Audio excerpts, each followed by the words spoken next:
Assalamualaikum warahmatullahi wabarakatuh.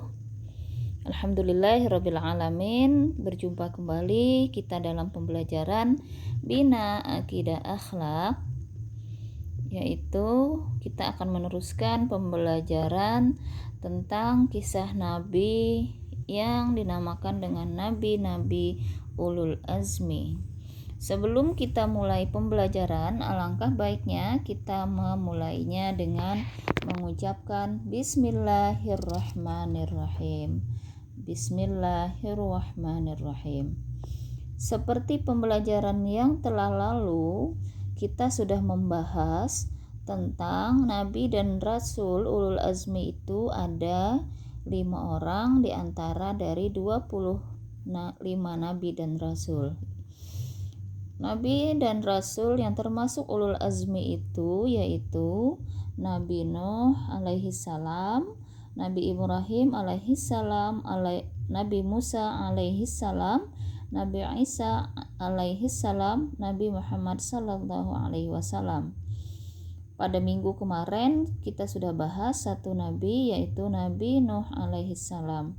Hari ini kita akan lanjutkan yaitu Nabi Ibrahim alaihi salam dan seterusnya. Kita mulai pembelajaran hari ini yaitu tentang kisah Nabi Ibrahim alaihi salam. Siapa Nabi Ibrahim alaihi salam itu?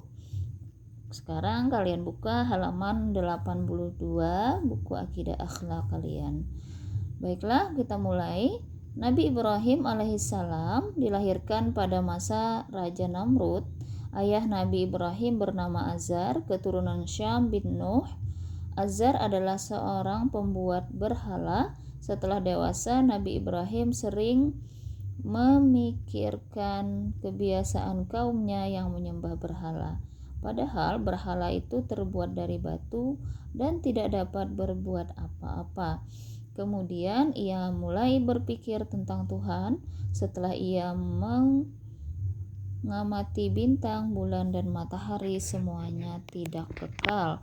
Ia mulai berpikir, siapakah Tuhan kita sebenarnya? Setelah itu Nabi Ibrahim alaihissalam menyatakan ia hanya akan menyembah dan menghadapkan dirinya kepada Tuhan yang menjadikan langit dan bumi dan sekali-kali tidak akan mempersekutukannya.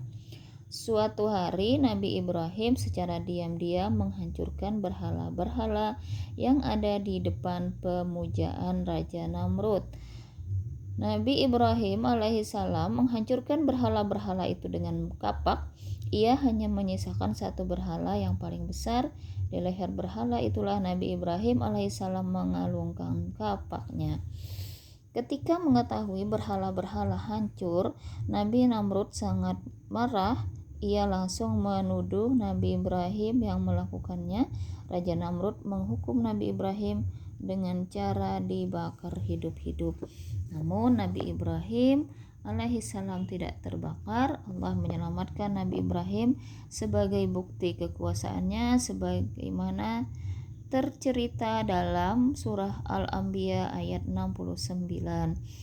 Nah, perilaku Nabi Ibrahim yang patut kita teladani yaitu yang pertama, gigih dalam berdakwah, rela berkorban demi membela agama Allah, tidak mudah terpengaruh, cerdas dan ikhlas. Lanjut, kita akan mengetahui lagi kisah Nabi Musa alaihi salam, nabi yang ketiga yang digelar Ulul Azmi. Siapa juga Nabi Musa alaihi salam? Ya, Nabi Musa alaihi salam dilahirkan di negeri Mesir. Ayahnya bernama Imran bin Ya'qub, ibunya bernama Yukabad. Nabi Musa alaihi salam hidup pada zaman Raja Fir'aun, seorang raja yang kejam. Raja Fir'aun menganggap dirinya Tuhan yang harus disembah. Suatu ketika Nabi Musa alaihi salam dan pengikutnya dikejar-kejar oleh Raja Fir'aun dan bala tentaranya. Di depan mereka terbentang lautan dan di belakang mereka Raja Fir'aun dan bala tentaranya sedang mengejarnya.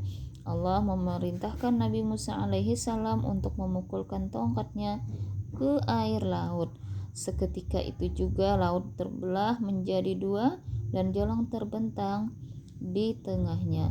Akhirnya Nabi Musa alaihissalam dan para pengikutnya selamat, tetapi Raja Fir'aun dan bala tentaranya tenggelam. Ketika berada di tengah laut, Nabi Musa diselamatkan oleh Allah Subhanahu wa taala dengan cara Allah Subhanahu wa taala menyatukan kembali air laut itu. Itulah tanda kekuasaan Allah. Oke, sekarang kita lanjutkan pembahasannya. Nah, sekarang perilaku apa saja yang patut kita teladani dari Nabi Musa alaihissalam, yaitu bersemangat dalam menyampaikan kebenaran, memiliki keimanan yang kuat, ikhlas dalam berdakwah meski banyak diejek. Nabi Musa tidak menyerah, tidak takut menghadapi bahaya demi membela ke agama Allah Subhanahu wa taala. Ya. Kisah yang selanjutnya untuk dibahas minggu depan adalah kisah Nabi Ulul Azmi yang keempat dan kelima, yaitu Nabi Isa alaihissalam dan Nabi Muhammad sallallahu alaihi wasallam. Hari ini kita cukupkan dulu pembelajaran hari ini. Tugas kalian nanti akan Bunda share di WA grup ya. Assalamualaikum warahmatullahi wabarakatuh.